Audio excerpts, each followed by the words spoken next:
Hello and welcome to the Villa Park podcast. It's me, Richard. I'm back with your match reaction to Aston Villa 0, Club America 1.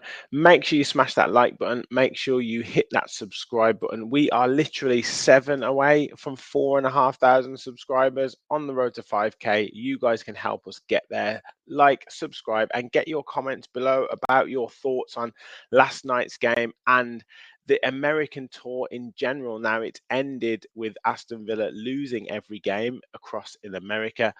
In terms of a marketing exercise, in terms of a brand exposure exercise, I think it's been fantastic. And I guess in terms of a training exercise, it's been a useful for the players. I am absolutely sure of that. But are there some concerns? Do you have some concerns going into the season in a couple of weeks' time? Are we maybe slightly behind schedule? Are there players who maybe haven't set up or settled into the side as much as we wanted to? Are there still a few question marks hanging over some of the existing players? Well, let's just talk firstly about the game. In terms of the starting lineup, I think this was obviously it was closer to what would probably be the first choice lineup coming up in 2 weeks' time against West Ham. Obviously, barring three huge players who I'm sure we can't wait to see back in pre-season training. So Joe Gauchi was in goal. Matty Cash was at right back, Lamar Bogard and Pau Torres at centre back, and Ian Matson at left back. Then we had Amadou Onana and Yuri Tielemans in midfield. In front of them was Morgan Rogers and John McGinn. On that right-hand side was Leon Bailey. And then up front was Cameron Archer. So you can clearly see the three big omissions there are Emi Martinez, Ezri Konsa, and Ollie Watkins, and they will make a huge difference to the side. But actually, I thought the first half we were actually pretty good, and Club America a good side there, kind of 4 or 5 games into their season, and a little bit of a break at the moment, and using this as a big opportunity to really test the players out, and obviously they're more further ahead in their training regime. They're almost up to full speed. But Villa, I thought were pretty good in terms of they look sharper at playing the ball out for the back. I thought John McGinn was much better than he was in that first game, utilising his big behind again and rolling players. And I thought some of the combination play in midfield was pretty good. Amadou Onana, Yuri Tielemans, albeit Yuri Tielemans giving the ball away a little bit too much, but you could see what they were trying to do. And Ian Matson was very good. I thought he was sharp on the ball, shows real pace going forward. I'd liked him to beat the fullback a little bit more. I'd liked him to put a few more crosses in. Maybe he didn't have the options to go into the box, but I'd just like to see that more. I'd like to see him trying that, because that's, I would imagine, what we want to see going into the Premier League, rather than checking back and passing it backwards. I didn't see much of Leon Bailey, and I've not seen too much of him throughout this pre-season. He's not been as sharp as maybe I wanted him to be, but I'm sure that will come in the next couple of weeks. He's only really had a half here and a half there as well, but but we could have scored. We could have scored a couple of goals actually, and Leon Bailey could have scored. We had a nice move going forward, and it breaks out onto that right-hand side for him. He cuts inside onto his left foot. Lovely curling shot, and it hits the post. It bounces out to John McGinn. He takes a touch inside, hits a shot that gets deflected, and then hits the other post. And we probably did deserve to be ahead at that point. Joe Gauchi also had made a good save as well. And then McGinn had another effort with his right foot this time, curling shot, and it went wide. But that first half finished 0-0, but you could definitely see there was better signs with that lineup. And you could see Amadou Onana is going to make a big difference to our midfield. And once we get moving forward with pace, you can certainly see where we're going to really thrive. Now, the second half, you saw the introduction of Emi Buendia, saw the introduction of Jacob Ramsey, and a central defensive partnership of Luca Dean and Leander Dendoncker, which was interesting. Nedeljkovic on that right-hand side, Moreno on the left-hand side, and Barkley and Berenacea in midfield. And still Cameron Archer was up front, and I think Gauchi was still in goal at that point. And the second half was much more disjointed, to be expected. Not as many fluid movements going forward, and it just kind of descended into quite a scrappy affair. And that one was really just about giving players minutes and getting minutes in players' legs. You've got players playing in different positions to what they used to.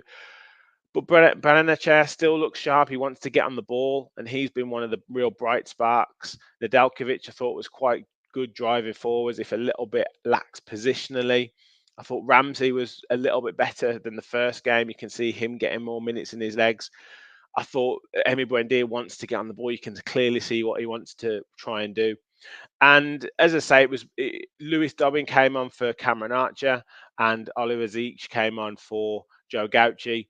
But nothing of note happened in that second half other than a goal for Club America, which they beat the offside trap again. Us playing a high line with Luca Dean and Leander Dendoncker is probably not the wisest move. However, you can understand the tactical. You don't want to change too much in terms of tactics. And that was Hernandez on, I think, the 77th, 78th minute. And that was kind of the only goal of the game. They had a goal that was chalked out for handball, and Lewis Dobbin had an overhead kick that went wide after a good cross, I believe, from Nedeljkovic, I think. But other than that, nothing really happened, and we were very, very disjointed that second half. And you can now start to see what will tend to be that starting 11 and where players will need to build their way into the side. You can maybe see Ramsey and Buendia pushing forward into maybe that real first choice 11. And it's good that we've got a squad that you're seeing in terms of midfield and forward options. My concerns would be central defence. Diego Carlos wasn't in the squad now. I don't know if that's to do with injury or if that's to do with him potentially moving on from the club. But we've sent Josh Feeney out on loan to Shrewsbury. We've got Ezri Konsa coming back. We've got Pau Torres. Obviously, that's the first choice centre back partnership. We've hopefully got Tyrone Mings coming back, but to what level? We're now talking about not having any more centre backs, and I hope that we sign someone, because that is a key area. I also worry about the pace element. Ezri Konsa has got pace. Pau Torres isn't blessed with great pace. And if you're playing a high line, teams now know what we're going to do. That's a slight concern for me in terms of how we operate. I'm not seeing the midfield combinations moving forwards, and it's always a difficult thing when it's easy to set up as defensive unit and stop players from getting through. It's harder to have the combination play moving forward, and obviously Ollie Watkins is going to help with that, but he's going to come back in to training with sort of 10 days to go till the start of the season, and he's going to have to get up to speed very, very quickly, because behind him we're operating with Cameron Archer and Lewis Dobbin. Now Cameron Archer, we want him to do so well, but I just fear that he doesn't bring enough to the game off the ball and sometimes on the ball. He's a great finisher, although yesterday he had 2 or 3 opportunities to pull the trigger and have a shot, and he didn't do it. He gave the ball away. His link-up play needs a lot of work, and his movement off the ball in terms of making it hard for central defenders. And look, I know it's pre-season. I know you want to get minutes into the legs, but if you want to show the manager that you're ready and you're ready to be in the first team, you've got to pull defenders apart. And he just, for me, just didn't do enough, and he's not doing enough at the moment. And I really worry, one, if Ollie Watkins isn't fully up to speed. 2, you need someone to push him and to keep pushing and pushing and pushing. And 3, if Ollie Watkins gets injured, what are we going to do with that situation?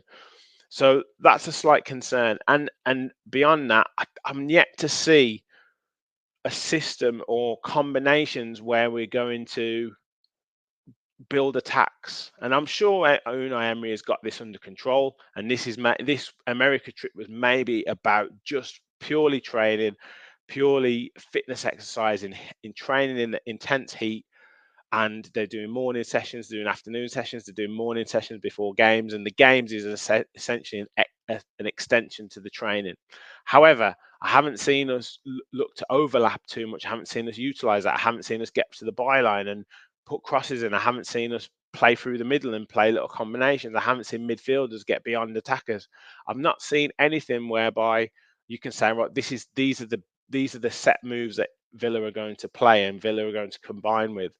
And I would hope to have seen some of that. And I'm hoping to see that hopefully in Wednesday's game and into next Saturday's game, because, yeah, we're 2 weeks from the start of the season. We can keep saying, oh, look, it's, Emery's got it all under control and Why worry about pre-season? But you want to see signs. You want to see combinations. You want to have something to cling to. Like before we went to America, we were all saying Morgan Rogers looks fantastic. He's 2 or 3 goals, brilliant. Enzo Berenacea so sharp. Nedeljkovic so sharp. And I understand that the club will know what they want, and Unai Emery and the coaching staff will have got hopefully exactly what they wanted out of this. But as a supporter group, we've got to be like, have have we seen anything from these players? Are we really encouraged? I'm sure we will be by 2 weeks time on the 17th. But those would be my only concerns. I think centre back, I think Cameron Archer, and I think a system and a set way of playing or set moves that we want to see, those combinations. I think that's what I want to see in those next 2 games. I'm sure we'll be bringing players in. I'm sure we'll see some movement this week in terms of Carlos, Moreno, and hopefully 1 or 2 incomings. I don't think the João Felix deal is going to happen. If it does, it'll be right towards the end of the window. And I want to see us get off to a good start. The pressure's on to get off to a good start. We've got West Ham, we've got Arsenal, we've got Leicester. We need to start off the season well, because then you can catch up. So, look, I think American tour in terms of training exercise, obviously it's been great getting minutes into the legs in terms of players getting to know each other, bringing players up to speed with what's expected of them at Aston Villa. Yes. And I think as a marketing exercise, absolutely unbelievable. And a brand exposure exercise, absolutely unbelievable. So let's go into these next 2 games, Bilbao and Dortmund, and let's really kind of kick on, get some momentum going, and then we'll be fully ready for West Ham on the 17th. Let me know your thoughts in the comments. Like I say, we are literally 7 away from 4,500. So make sure you like, make sure you subscribe, get your comments below. We'll be back with Fans Forum, transfer talk shows, might even do a talking tactics roundup of America and get Gareth's perspective. So make sure you stay tuned to the channel. Thank you for watching. And as always, remember, we'll follow the Villa.